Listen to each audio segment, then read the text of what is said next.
What's up, everybody? Welcome back to On Our Way. I'm Kendall. And I'm Ben. We recently took a trip to New Braunfels, Texas, where we got a chance to go tubing and float down both the Guadalupe and Comal Rivers. Even though these rivers are very close to one another, so close that the Comal even feeds into the Guadalupe, they have many differences between them. So the Guadalupe River is actually about 53 degrees year-round. It's fed from Canyon Lake Dam, which is about 130 feet down where the water is released, so that's why it's so cold year-round. It's about 230 miles long, so it means it stretches all the way to the Gulf of Mexico, but no, you cannot ride your tube all the way down. Float times for the Guadalupe range from 1 hour to 6 hours. And during that ride, you get views of residential areas, lots of trees, and some cliffs. Yeah, it's a lot more natural of a ride. You get a lot of wildlife as well. There's ducks, deer, and even some bees. But don't worry, the bees won't mess with you. Yeah. There's also absolutely no lifeguards on the Guadalupe.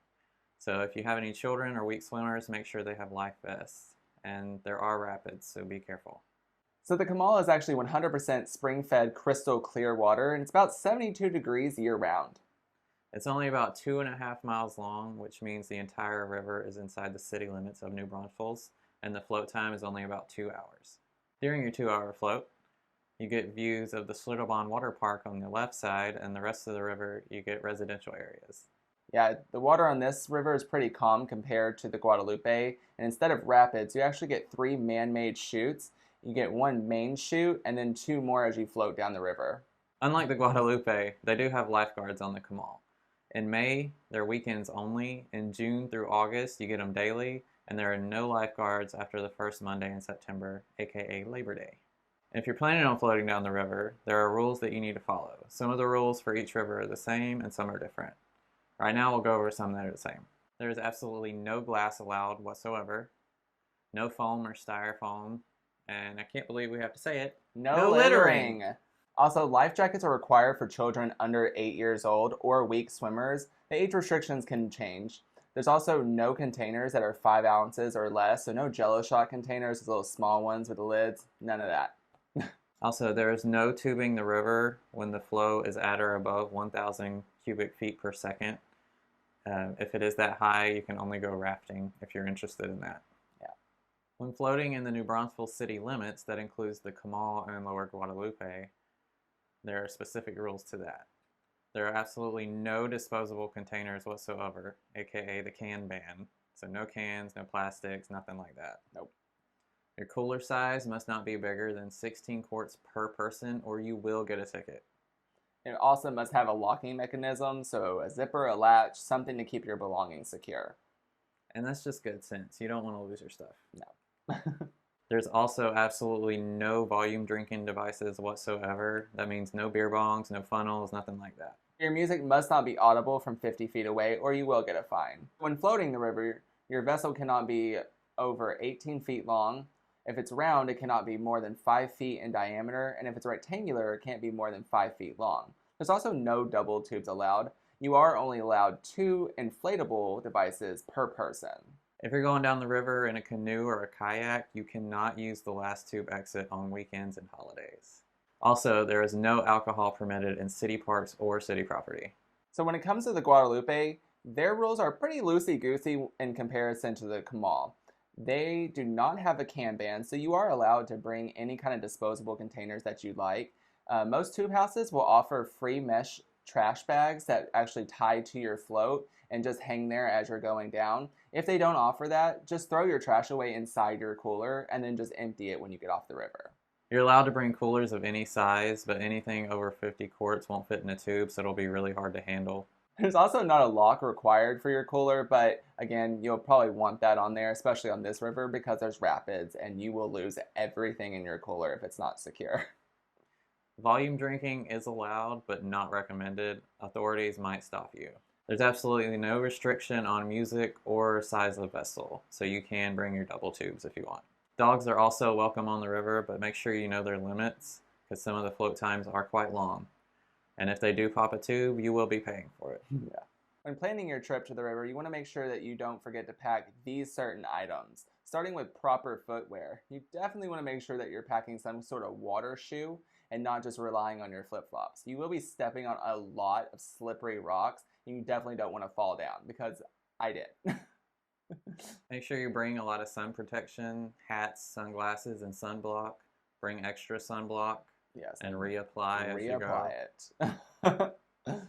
You also want to make sure that you bring money for parking and tube rentals. Most places will actually accept card. You will want cash though, because you have bus drivers that will shuttle you back to your vehicle, and they have tip jars. So you can also Venmo them as well, but probably cash is preferred. So just if you want to tip, make sure you have that on hand.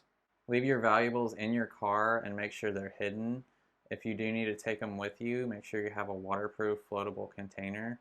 Most tube houses will hold your keys for you if you don't want to take them on the river. All you gotta do is ask. Yeah. You also want to make sure that you bring and you drink plenty of water. You are going to get dehydrated out in the sun, so make sure that you are staying hydrated. Make sure you dispose of your trash properly. Yes, Do no not littering. litter. And also, do not trespass. All the residential areas along the river have keep out signs. Listen to the signs. Do not trespass.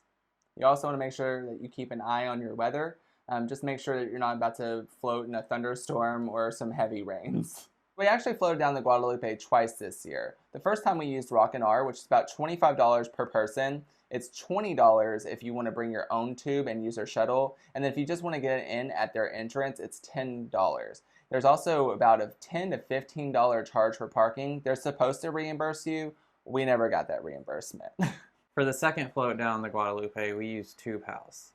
We don't remember the exact price, and we checked their website and they took the prices down. We believe we paid $17 per person, but don't quote us on that. Yeah. They do, however, have a military discount, so if you're military or veteran, bring your ID.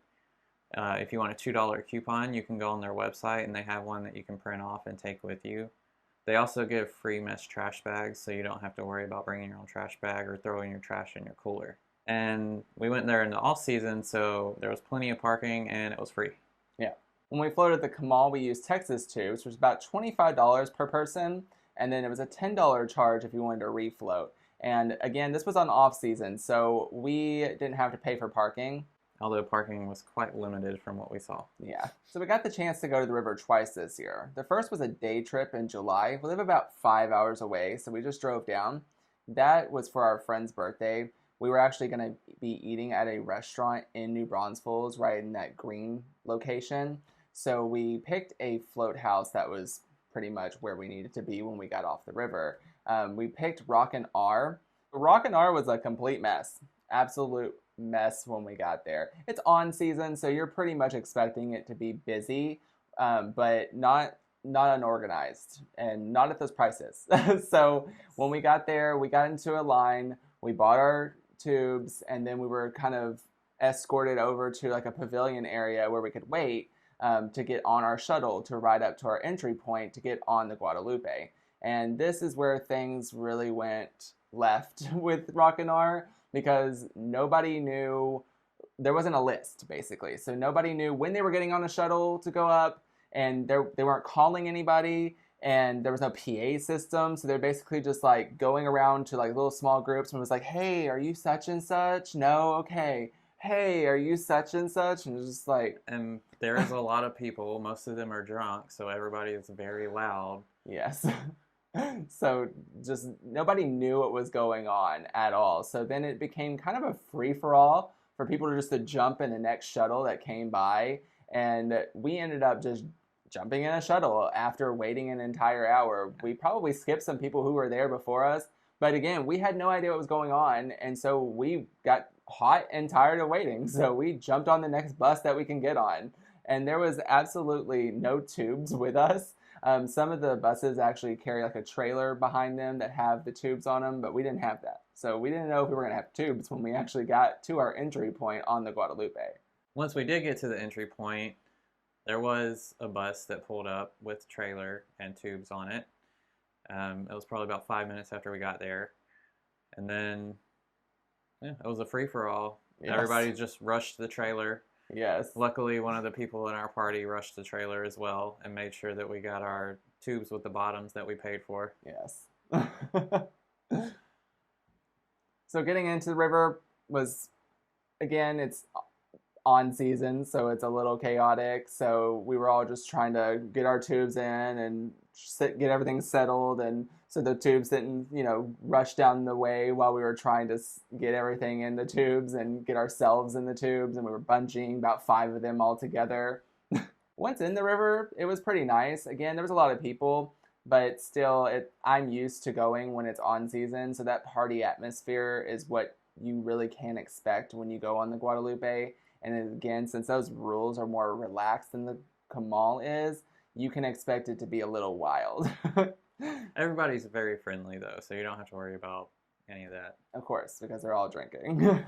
But yeah, it's a really good time. It's a really great atmosphere. People are really having fun. That's why you're there. Even though it was very crowded, there are some secluded areas that you can stop at. We stopped at one, and it was very nice. There was a tiny little waterfall that we were just sitting in. No. It was a good time. We just sat and chilled for a while. It was the best part of that trip to me. I loved it. I could have spent all day there. It was so much fun. And there was just trees kind of shading us in that moment. So we just sat there, probably hung out for a good 30 minutes, and nobody even bothered us. We just had people going by us, and we just hung out there. It was the best part of this trip for me. All in all, this float time was probably about 3 hours. It wasn't very long. The water was moving kind of normal. There wasn't any rapids on this section of the float at all. So that was a little bit disappointing, but we still had a really great time. So this trip was pretty much what I expected, floating down the Guadalupe.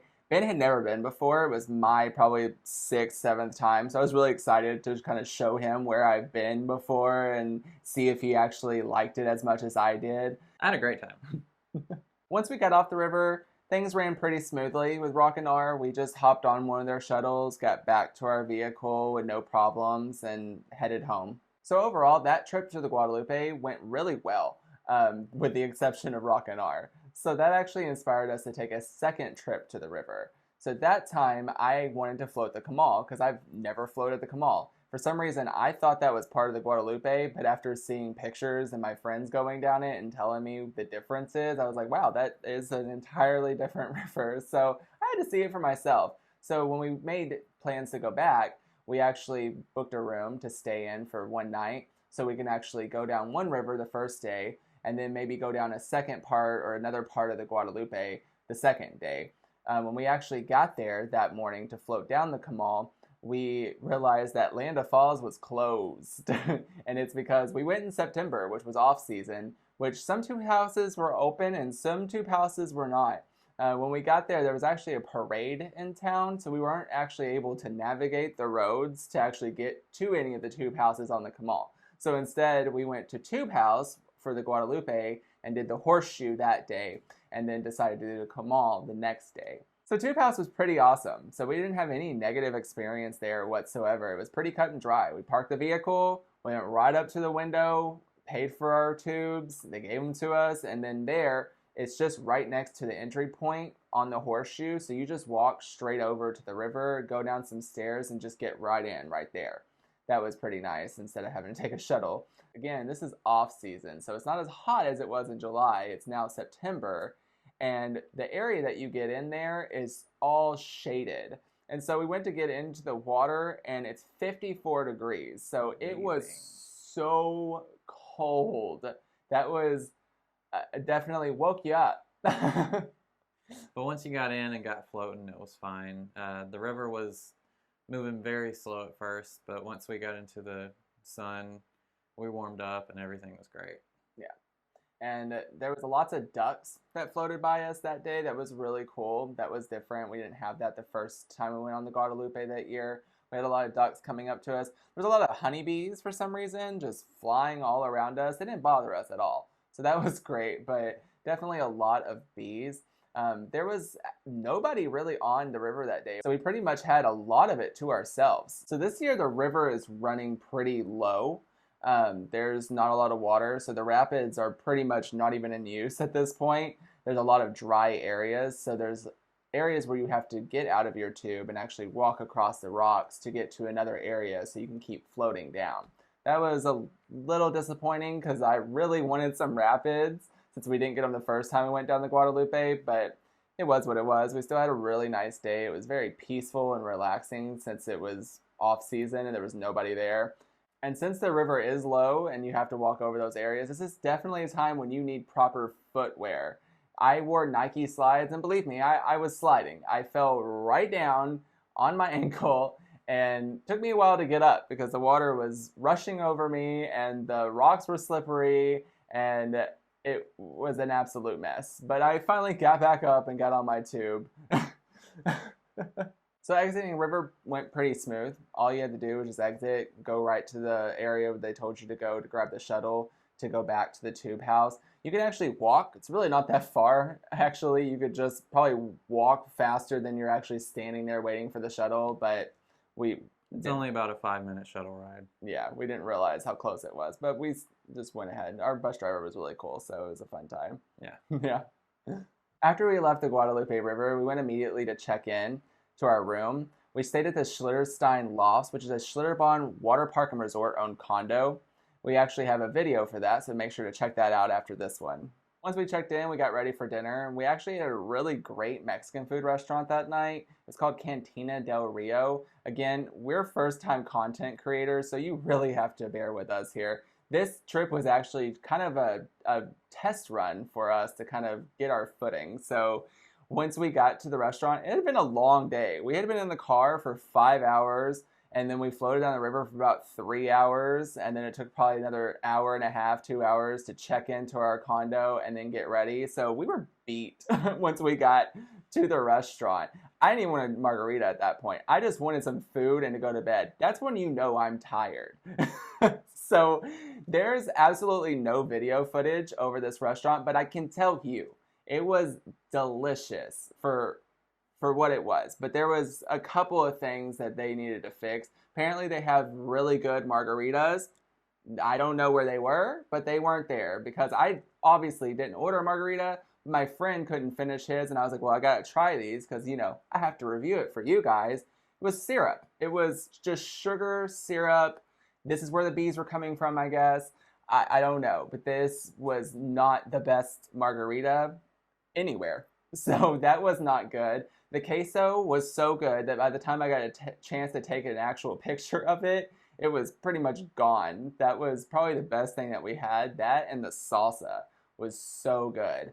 I had a burger that they're supposed to be famous for, but it was kind of just a mess. I had to eat it with a knife and a fork. It was just kind of overloaded with things. But everybody else's food was pretty good. I tried a little bit of it. They didn't really complain about it. I had the fish tacos. They were great. Yeah. But I don't know why you'd order a burger at a Mexican joint anyway. I don't know either. It was like their Cantina del Rio burger, and I was like, well, while you're in Cantina del Rio, you might as well try it. So I thought it would be really good. It was an absolute mess. But what's really great about this restaurant is it actually has a back patio that it sits right on the Comal River, so you actually get really beautiful views. So it was a really nice restaurant to eat at. And again, that's right there in downtown Greene. So the next day after we checked out, we hit the Comal River before we had our 5-hour drive back home. So this day was pretty nice. I had a really great time on the Comal River. It was really beautiful. The water was magical, and especially when the sunlight hit it in certain ways, it was so beautiful. You could see right down to the bottom, and you could see fish swimming by. It was gorgeous. So since there's a can ban in the New Braunfels city limits, we decided to buy some Arctic tumblers to use for our water while we were floating. And again, it's just a short 2.5 hour max float down that river, so a pretty good size tumbler will pretty much get you through that entire float. We really didn't need anything bigger or any more to drink other than what we had on us. This was really fun because of the actual chutes that are on this river. The first one, you can go down multiple times. Once you exit down at the bottom, you can actually just get out, and believe me, it's kind of a struggle to it's a chore get out. to get out because the chute causes so much. I don't know. It just spins you in a circle. So if you get caught in that circle, you'll just stuck there, and you have to swim as hard as you can just to either get to the stairs or get past it to float down the rest of the river. Yeah, and I'm trying to hold this tumbler, and I'm also trying to hold the phone, And so and then I'm paddling. It was a mess, but I did it about 4 times. Just kept getting out, walking across the bridge, getting back in, and floating down. I did it mostly because it was fun, but also because we just needed some more video of it. But that was definitely the highlight of that river to me, which is being able to ride that chute over and over again.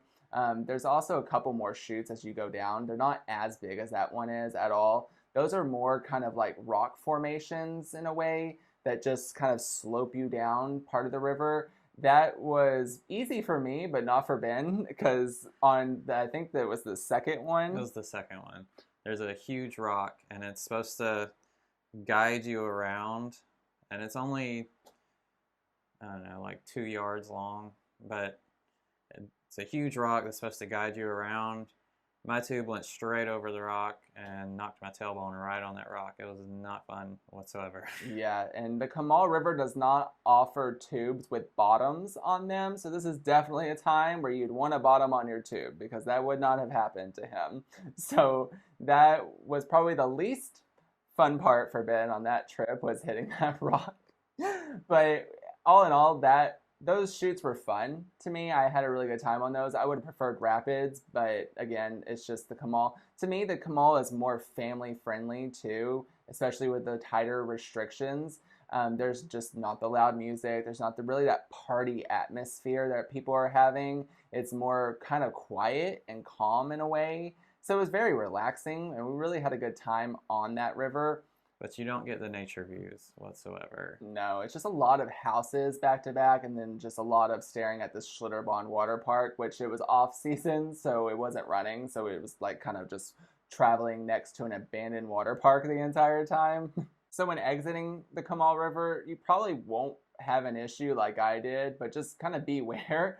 I got out of my tube thinking that I could stand where the exit was. I could not.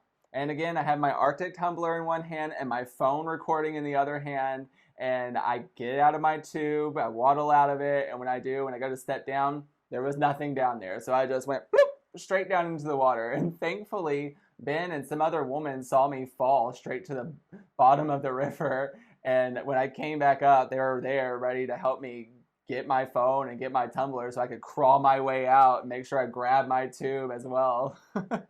So that was actually pretty scary, but just make sure that you're kind of watching your step when you're getting out of the Comal River. And there you can't really go past anywhere because it's just one exit right there. So it's kind of roped off and everyone just kind of herds over to the left and exits.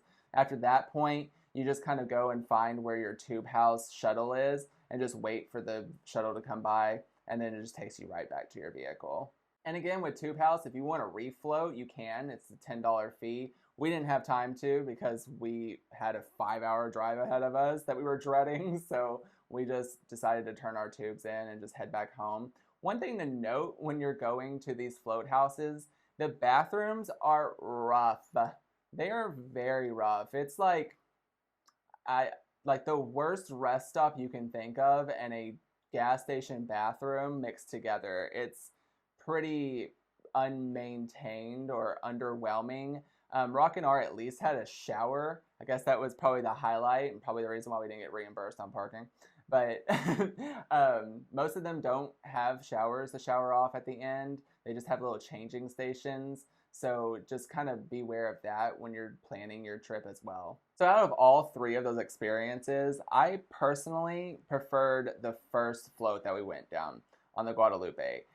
Even though we had a rocky time with Rockin R, I really loved just being able to beach our tubes to the side and just actually just getting into the water and just being able to sit there and enjoy that moment. That was everything to me. I loved that. I loved being able to see the nice hilltop or hill areas that there were and just the surroundings of it all. I don't know. I guess it just felt like familiar to me because I've already been down the Guadalupe so many times before. And so it just felt like I was, I guess, home in a way. So I really enjoyed that experience. What about you?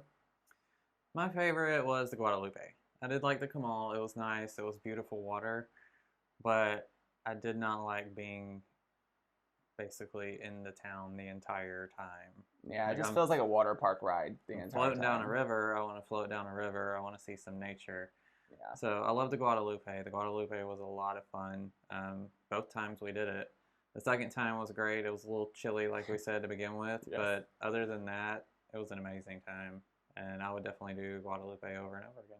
Yeah, hopefully they open that dam up and let some more water in. So next time we go, we can actually experience the rapids because that's the best part to me. What about you guys? Have you been to the Guadalupe or the Comal? Let us know down below. Let us know which one's your favorite. We know that this footage is pretty choppy, but again, we're learning. So just bear with us, and there's definitely a lot more great content coming up. If you like this video, don't forget to like and subscribe to our channel. And don't forget to hit that notification bell so you don't miss out on anything. Until next time, bye.